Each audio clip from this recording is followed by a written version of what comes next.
आत्ताची breaking news. Akola ते पातूर रोडवरील शिरला फाट्यावर घडला टू व्हीलरचा अपघात।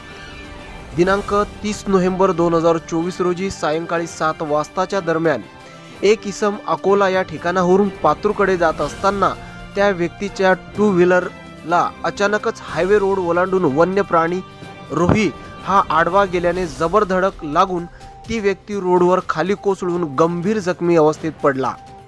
घटनेच्या ठिकाणी ताबडतोब त्या व्यक्तीला पातूर पोलीस स्टेशनमधून मदत मिळाल्याने ॲम्ब्युलन्स बोलावून पुढील उपचारासाठी त्या व्यक्तीला रवाना करण्यात आले। यावेळी रोडवरील लावण्यात आलेले पथदिवे लागलेले नव्हते। त्यांच्या टू व्हीलर गाडीचा क्रमांक MH30 AR 9583 हिरो स्प्लेंडर गाडी असून नंबर प्लेटच्या मागे टालेकरण असे लिहिलेले नाव आढळून आले।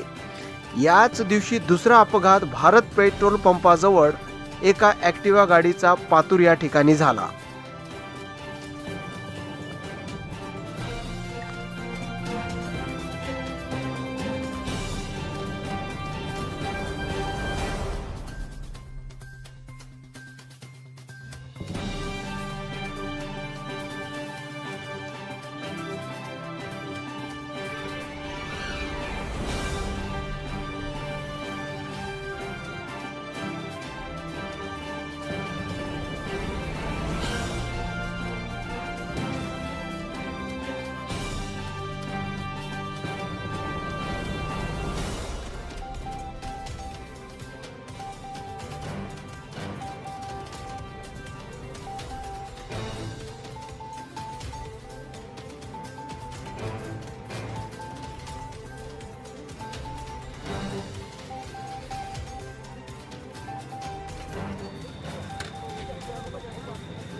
मोबाइल का पासवर्ड का है?